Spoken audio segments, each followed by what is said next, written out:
ಇದು ದರ್ಶನ್ ಅಭಿಮಾನಿಗಳು ನೋಡಲೇಬೇಕಾಗಿರುವಂತಹ story. Darshan any moment release ಆಗುವಂತಹ ಸಾಧ್ಯತೆ ಇದೆ.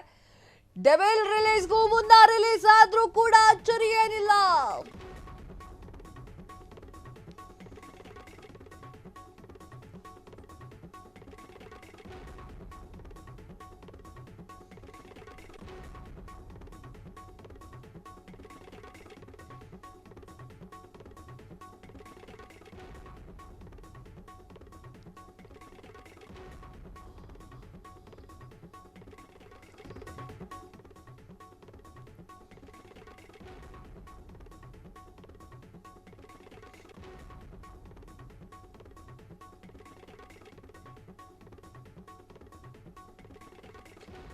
ಎಸ್ ವೀಕ್ಷಕರೇ, ಇದು ದರ್ಶನ್ ಅಭಿಮಾನಿಗಳು ನೋಡಲೇಬೇಕಾಗಿರುವಂತಹ story.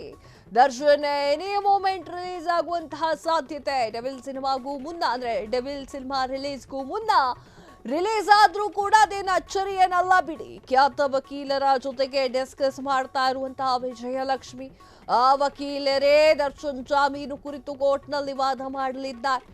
Darshan Darshan legal team ಏನಿದೆ, ಲಿಂಕ್ ಟೀಮ್ ಇದೆ, ಅದು ಹೊರಬಿತ್ತು ಸ್ಫೋಟಕ ಮಾಹಿತಿ. ಡಿಸೆಂಬರ್ 12ಕ್ಕೆ ಡೆವಿಲ್ ಸಿನಿಮಾ ರಿಲೀಸ್ ಆಗ್ತಾ ಇದೆ. ಡೆವಿಲ್ ಸಿನಿಮಾಗಾಗಿ ಕಾತುರದಿಂದ ಕಾಯ್ತಾ ಇರುವಂತಹ ಅಭಿಮಾನಿಗಳು ಈ ಬಾರಿ ದರ್ಶನ್ ಲೀಗಲ್ ಟೀಮ್ ಎಡವುವುದಕ್ಕೆ ಸಾಧ್ಯವೇ ಇಲ್ಲ. ಎಸ್ ವೀಕ್ಷಕರು, ವಿಜಯಲಕ್ಷ್ಮಿ ಶತಾಯ ದರ್ಶನ್ ಅವರನ್ನ ಜೈಲಿಂದ ಹೊರಗಡೆ ಕರ್ಕೊಂಡು ಬರಬೇಕು ಅಂತ ಹೇಳಿ ವಿಜಯಲಕ್ಷ್ಮಿ ಅವರು ಶತಾಯಗತೆಯ ಪ್ರಯತ್ನವನ್ನ ಮಾಡ್ತಾ ಇರುವಂಥದ್ದು.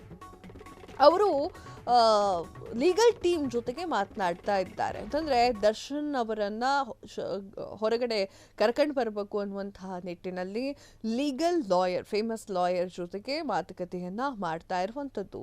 ಇನ್ನು ದರ್ಶನ್ ಅವರ ಡೆವಿಲ್ ಸಿನಿಮಾಗಳಿಗೂ ಕೂಡ ಸಾಥನ ನೀಡ್ತಾ ಇದ್ದಿದ್ದು ವಿಜಯಲಕ್ಷ್ಮಿ ಅವರು.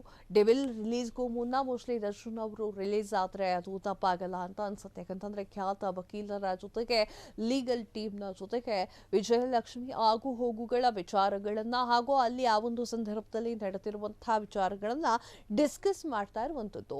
ಇನ್ನೇನು ಗೊತ್ತಾ, ಡಾಕ್ಟರ್ ಹತ್ರ ಮತ್ತು ವಕೀಲರ ಹತ್ರ ಸುಳ್ಳು ಹೇಳಬಾರ್ದು, ಸತ್ಯಗಳನ್ನ ಮುಚ್ಚಿಡಬಾರ್ದು ಅನ್ನುವಂತಹ ಒಂದು ಗಾದೆ ಮಾತಿದೆ. ಸೊ ಆ ಒಂದು ಕಾರಣಕ್ಕಾಗಿ ವಿಜಯಲಕ್ಷ್ಮಿ ಅವರು ವಕೀಲರ ಬಳಿ ಎಲ್ಲಾ ವಿಚಾರಗಳನ್ನು ಮಾತನಾಡ್ತಾ ಇದ್ದಾರೆ.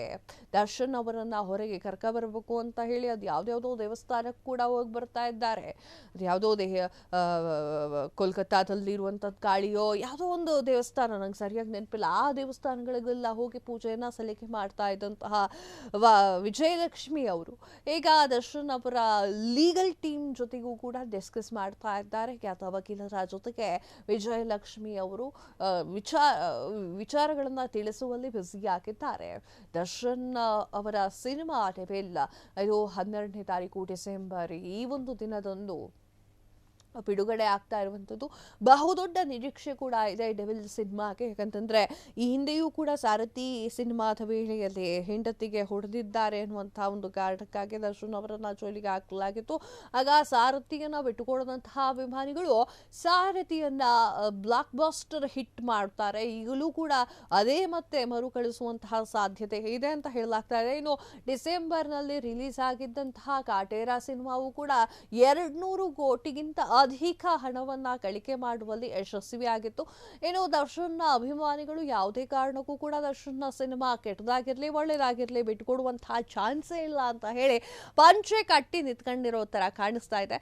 ಯಾರಿಗೊತ್ತು, ದರ್ಶನ್ ಅವರ ಲಕ್ ಚೆನ್ನಾಗಿದ್ರೆ ಡಿಸೆಂಬರ್ 12ರ ಒಳಗಡೆನೆ ರಿಲೀಸ್ ಆಗಬಹುದು.